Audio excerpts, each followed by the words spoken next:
Hey there, this is Dane from featherprop.com. Thanks for dialing in with me here today. As some of you may know, a number of years ago, I wrote a book called The Nephilim, A Monster Among Us. It's a fictional piece written as a defense of the Christian faith and of the New Testament. In my book, I also tried to raise some doubts about the wildly popular notion that the Nephilim, mentioned in Genesis 6, are the byproducts of fallen angels and women. Now, a few months ago, one of my coworkers, shout out to my buddy Jeff, who knew something of my thoughts on the subject, encouraged me to listen to a podcast called Camp Hermon. He had indicated that the host of this show not only entertained the notion that the Nephilim came from fallen angels, but they have guests who have made good arguments in that favor. Always intrigued by a good argument, I decided to give the show a listen. In fact, I had also reached out to the hosts of the show to share some of my points, and they did respond to me. Now, I don't listen to every episode of that show, but I recently caught one which this theory's arguments were put forth by an expert in the field. Since I didn't hear back again from the folks at Camp Hermon, I decided I'd respond here on my own platform. Now, keep in mind that I don't have an axe to grind in terms of this subject matter or the good people at Camp Hermon. I got a sense from my brief interaction with them and from listening to a few episodes that they love the Lord like I do. They were nothing but cordial and polite with me, and I can't and won't say anything negative about them. However, I have a desire for truth. And though I don't claim to know everything there is about this subject, I believe that I know enough to raise some serious doubts about what their recent experts said on their show. So, in the spirit of offering a balancing point of view, I thought I'd post this video for anyone who might have an open mind to listen to what I believe to be a sound argument made against the tide of popular opinion regarding the Nephilim. Okay, I'm going to play a clip from their show here in a moment, but let me first set the stage if you aren't already familiar with what we're talking about. Back in the Old Testament, in Genesis chapter 6, we have this account. Now it came to pass when the men began to multiply on the face of the earth, and daughters were born to them, that the sons of God saw the daughters of men that they were beautiful, and they took wives for themselves of all whom they chose. And then in verse 4, there were giants on the earth in those days, and also afterward, when the sons of God came in to the daughters of men, and they bore children to them. Those were the mighty men who were of old, men of renown. Now, that's from the New King James Version. The translators used the word giants in verse 4 for the Hebrew word Nephilim or Nephilim, depending on how you prefer to pronounce it. Many modern translations just preserve the Hebrew word in its English form in that verse. Now, as I've said, the very popular notion is that the Nephilim were the product of fallen angels who had married women. That idea is kind of taken here from Genesis, though I must point out that the passage doesn't say that. It only says that the sons of God married the daughters of men and that the Nephilim were in those days. Genesis does not state that the Nephilim were the products of those marriages. So where then does this idea come from? Well, many believe that the Bible teaches it elsewhere, specifically from the New Testament Book of Jude. Let's give a listen here to Dr. Douglas Hamp, who is a regular guest on the Camp Hermon show, as he explains how he believes the Bible demonstrates this to be the case.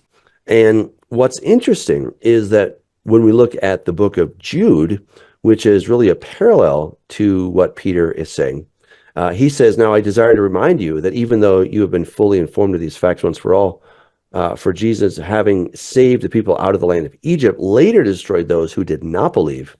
You also know that the angels who did not keep within their proper domain, that's archein, but abandoned their own place of eukiterion, residence, he is kept." All right, so these are some angels who did not keep their proper place, but they went outside of their domain. They did something that they were not supposed to do. And so it says that these are locked up for the judgment of the great day.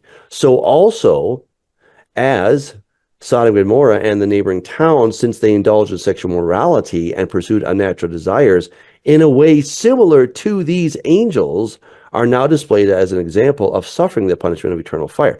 So Jude is telling us straight up that what happened in what happened in the days of Noah was similar to what happened in Sodom and Gomorrah, right? And we're told point blank that it's angels who went and, did some naughty things, and they were, taking part in some forbidden sexual unions.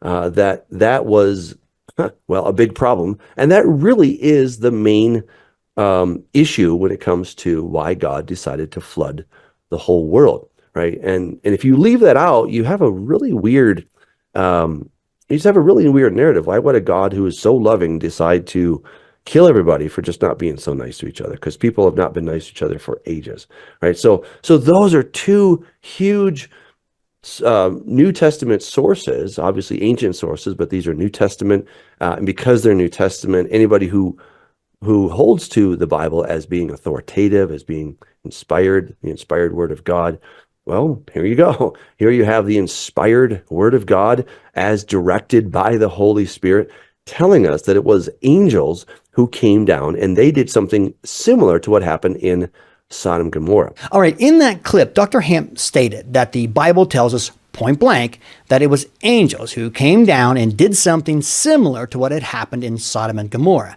And this is sort of the knot that he uses to tie Genesis 6 and Jude together and demonstrate who the Nephilim are. The problem is that Dr. Hamp is basing his argument on a word that's been inserted into the biblical text that's not in the original Greek. In other words, his biblical proof that the Nephilim are the sons of the fallen angels is centered on a word that doesn't actually appear in Jude's manuscript. Let me show you what I mean. Dr. Hamp appears to be reading from Jude verses 5 through 7 from the New English Translation. The verse that he focuses on is verse 7, which says, "Since they indulged in sexual immorality and pursued unnatural desire in a way similar to these angels." You see, the word angels does not appear in the Greek text, not the Textus Receptus or the Alexandrian manuscripts. The word is simply not there. Now, this isn't the only translation that inserts the word there. There are a few others, but they are in the minority. Those that do insert the word do so in a way making it clear that the word was made up. For example, the New English Translation that Dr. Hamp appears to be reading from includes a note alongside the word angels, which admits that angels is not in the Greek text, and that it is used here because the pronoun these likely refers back to angels of verse 6. The New American Standard Bible, which also includes the word angels in their translation, keeps it in italics, which is a signal to the reader that they've inserted a word there that wasn't in the original text. Now, although Dr. Hamp suggests that the Bible tells us straight up that Jude is referring to angels, the scholars who actually put together the New English Translation don't seem as convinced because they only suggest that it might be angels. You don't have to be a Greek scholar to know that the syntax of the sentence of verse 7 does not require that angels are in view because 1, the majority of translations leave it out, and 2, those that do put it in, like the NET that Dr. Hamp reads from, can't tell us conclusively that it must be angels. So the big question that we have before us is, did Jude have in mind that the angels who had left their proper domain had sinned in like manner to what had happened in Sodom and Gomorrah, or is there something else in view? Well, I'm going to suggest to you that there is another way of understanding Jude verse 7 that seems to make better contextual sense. Okay, keep in mind that Jude's one-chapter letter is sort of a commentary of 2 Peter chapter 2. Now, I think Dr. Hamp would agree with me on that because he says something similar to that in his interview. Now, both the subject of 2 Peter chapter 2 and Jude is the false teachers that they're trying to warn against. Peter tells us they're coming, and Jude tells us they're already here. But they're both warning about the same thing. Both Peter and Jude describe how God is able to judge the wicked while preserving the righteous. To do this, they give us several examples. Peter writes that God did not spare angels, but cast them down to Tartarus. And note here that Peter doesn't say what the angels did, or describe their sin, or even say when this happened, only that God had judged these angels. Then Peter tells us that God judged the ancient world with the flood, but saved Noah. Lastly, Peter gives us the example of how God judged the wicked cities of Sodom and Gomorrah, but saved Lot. Following Peter's lead, Jude says something similar. He tells us that the deceivers have already arrived and then reminds his readers that God judged Egypt but spared Israel. He sort of repeats the part about the angels that Peter had introduced, but he goes a little further, telling us that they didn't keep their proper domain but left their abode. Then he also reminds his readers that God judged Sodom and Gomorrah, who sinned similar to these. And that's the crucial part. Did the angels commit sin like what was found in Sodom and Gomorrah, as implied by Dr. Hamp, or is it possible that Jude has something else in mind? Well, remember, Peter doesn't tell us what the angels did, and Jude only tells us that they had not kept their proper domain, whatever that means. So up to this point, we have very little information about what these angels had done other than to abandon their own place of residence. And there is absolutely no reference to the angels committing any kind of sexual sin to this point. And it's important to remember that we aren't trying to make a case for or against the angels marrying women in Genesis 6. Instead, we're just trying to find the truth, wherever that takes us. Now, you may ask, if Jude isn't talking about the angels of verse 6 and verse 7, then who's he talking about? Well, that's a good question. Do you remember who the subject of Jude's warning was? It was the certain men, or literally people, who have crept in unnoticed. Does Jude give us any insight about these men? Yes, he does. In verse 4, Jude tells us that they have turned the grace of God into lewdness. That's a New King James word. The New American Standard Bible calls it licentiousness. Now, that's not a word that we use every day, so what does it mean? Well, according to Strong's, the original Greek word means outrageous conduct or conduct shocking to public decency. Thayer's Greek dictionary suggests the word carries the meaning of unbridled lust and shamelessness behavior and the unchaste handling of males and females. Doing a little more digging on the word, we find uninhibited sexual indulgence in descriptions like prone to active violence and particularly sexual violence or indecent assault. Interestingly, Peter uses the same Greek word when he is describing the same group of deceivers in 2 Peter 2:18 when he writes, "They allure through the lusts of the flesh through lewdness." If that isn't clear enough, Peter also tells us in verse 14 that they have eyes full of adultery. It's quite plain then to anyone who's willing to see that the sins that Peter and Jude say that the deceivers have is of a sexual nature. Therefore, when we read Jude, who had only said that the angels had left their domain, we already know that the deceivers who are threatening the church are doing so with flagrant sexual sin. I believe then that it is more reasonable to assume that the "these" mentioned in verse 7 and connected to the sexual sin of Sodom and Gomorrah is a direct reference to the sexually deviant false teachers, which is the subject of his letter, and not the angels, which is merely an example that he's giving.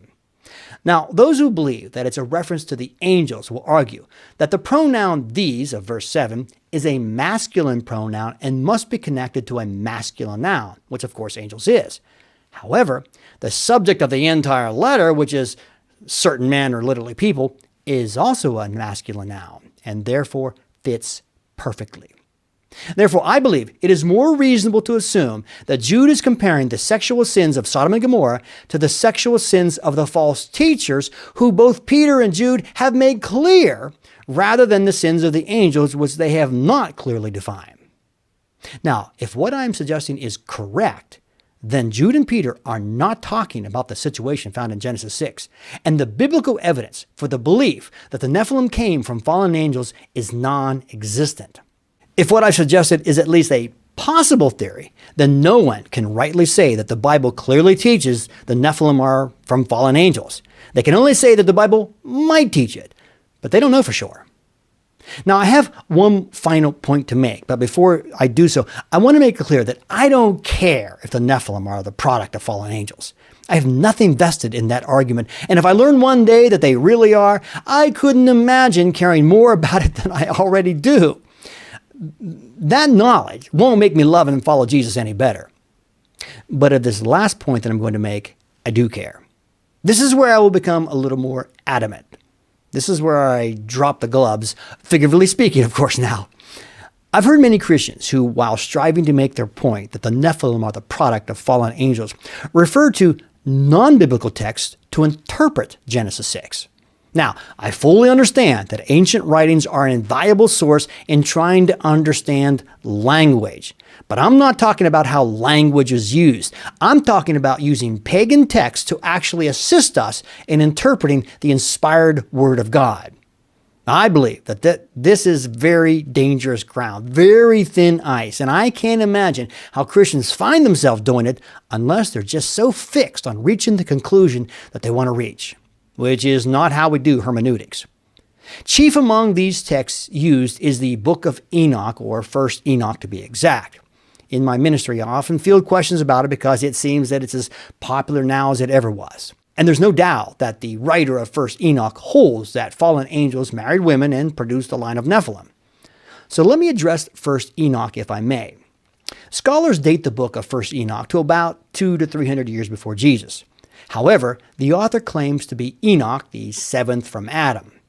Of course, this cannot be the case, since the Enoch mentioned in Genesis was born thousands of years before the book's author. The Book of Enoch belongs to a classification of books known as pseudepigrapha, which means that the author wasn't being honest about who he was and gave himself another name. He was pretending to be somebody that he wasn't. Now that should be our first clue. But the real problem with the Book of Enoch occurs in 1st Enoch chapter 71 and verse 14. It's in that section that Enoch reveals who the Messiah is. And drumroll please, it's not Jesus. It's himself. The author of Enoch records that angelic messages revealed that he is the Messiah, the Son of Man. I believe that this passage should make Christians everywhere stop. Because what we have here is not only a book written by someone who wasn't being truthful about who he was, but it's a false gospel. It preaches a different Christ. And what I can't understand for the life of me is why Christians want to use a false gospel to help them interpret the sacred Word of God. You know, Paul wrote in Galatians 1 that even if we or an angel from heaven preach any other gospel to you than what we have preached to you, let him be accursed, or literally damned. And here we have exactly that. A story about an angel from heaven preaching another gospel. So again, why would Christians want to take a document that Paul would consider damnable and use it to discern what the mind of God is on a certain subject? Why do some turn to a false gospel to see what the Bible has to say? Do you see the problem here? Yet it happens with alarming frequency, even by very intelligent Christians. Now, I know that someone might ask, hey, wait, didn't Jude quote from Enoch? Why would Jude cite it if we can't use it? Well, those are good questions and also easily handled. Do you remember in Acts 17 when Paul stood delivering his famous sermon on Mars Hill? In that message, Paul quotes from a Greek poet named Aratus. The poem is known as Hymn to Zeus. Now, let me ask you, does this mean that Paul believed Aratus was an inspired prophet of God? Because he quoted the poem, does Paul believe that it was an inspired document? Does Paul want us to consider the exploits of Zeus so we can better interpret the works of God? Of course not. Paul is doing what any good preacher does. He's using something that his listeners are already familiar with to make a point, and that's it. And I believe that Jude is doing the very same thing. He's taking something that his readers are already familiar with and making a point with that. Paul used the poem of a false god, and Jude used a line from a false gospel. There's no good reason to take either passage any further than that. Stop using false gospels to divine the Word of God. So, did the Nephilim really come from fallen angels? Well, I believe that notion is not only not supported by the Bible, but there's a better explanation, and it suggests that it wasn't. And I also believe that going to a false gospel to determine what the Word of God says is a very dangerous thing to do. Well, leave me your thoughts below.